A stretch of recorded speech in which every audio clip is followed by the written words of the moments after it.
got some motherfucking design on right now. Bring it down, I got 3 whole thoughts to the Assalamualaikum warahmatullahi wabarakatuh. Saya Dewi Irmayanti dengan NIM 24060093, kelas B1 PGSD 2024. Jawaban kasus 1 pada soal nomor 1. Dalam Islam, pernikahan memiliki beberapa tujuan utama. Yang pertama, menyempurnakan iman. Yang kedua, membangun keluarga yang sakinah, mawadah, dan rahmah. Yang ketiga, memelihara kesucian diri. Dan kemudian yang keempat, membangun kerjasama dan tanggung jawab. Jawaban kasus 1 pada soal nomor 2. A. Diskusikan dengan orang tua mengenai pandangan Islam tentang kesederhanaan dalam pernikahan. Jelaskan bahwa pernikahan yang sederhana dapat lebih berkah. B. Farhan dan Aisyah perlu berkomunikasi secara terbuka tentang harapan dan kekhawatiran masing-masing, sehingga mereka merencanakan pembagian waktu dan peran yang fleksibel, sehingga Aisyah dapat melanjutkan pendidikannya sambil memenuhi tanggung jawabnya sebagai ibu rumah tangga. Kemudian yang C, jika Farhan merasa cukup dan mampu, maka tidak perlu menunda pernikahan dan mengingatkan teman-temannya bahwa dalam Islam, niat baik dan kesiapan batin lebih penting daripada harta berlimpah.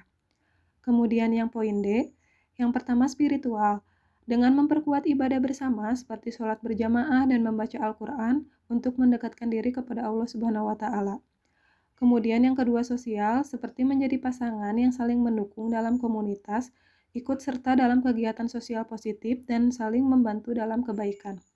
Kemudian yang ketiga, finansial seperti merencanakan keuangan dengan bijak, hindari hutang yang tidak perlu dan fokus pada kebutuhan pokok dan masa depan yang stabil.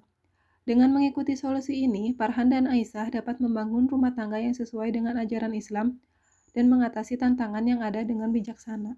Jawaban kasus 2 pada soal nomor 1, prinsip utama yang perlu diterapkan Ustadz Hasan, yaitu yang pertama sifat rahmah atau kasih sayang, yang kedua toleransi dan keberagaman, yang ketiga keadilan, yang keempat mendidik dengan teladan atau uswah, yang terakhir pendidikan yang mengutamakan karakter.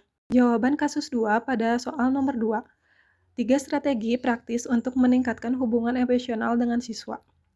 Yang pertama, pendekatan kasih sayang yang lebih intens.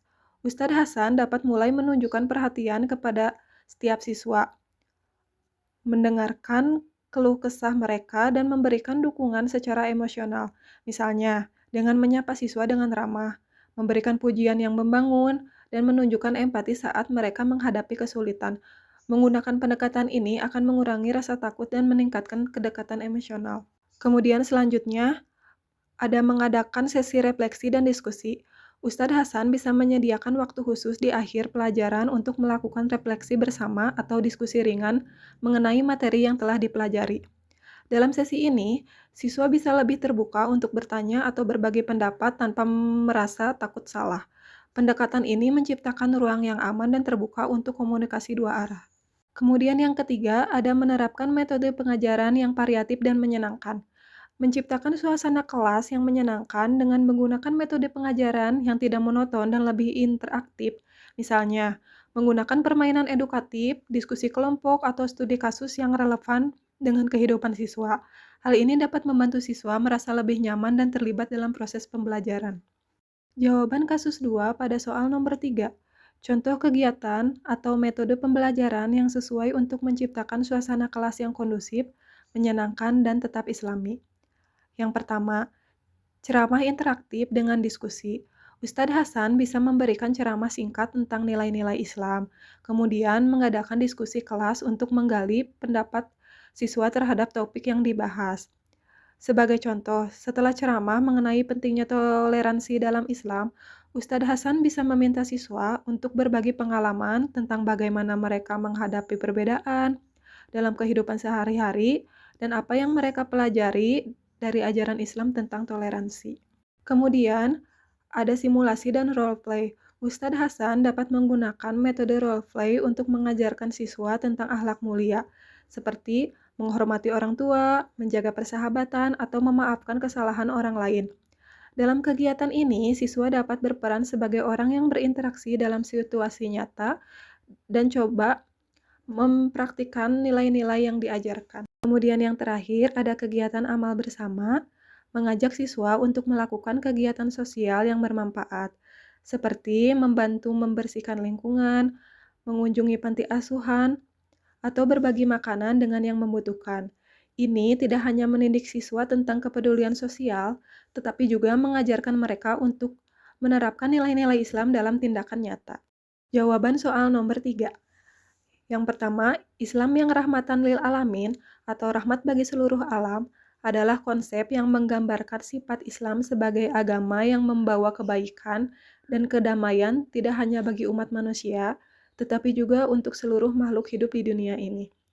Kemudian yang kedua, ekonomi syariah adalah sistem ekonomi yang berlandaskan pada ajaran Islam dan prinsip-prinsip hukum syariah yang mengatur cara bertransaksi, berbisnis, dan mengelola kekayaan.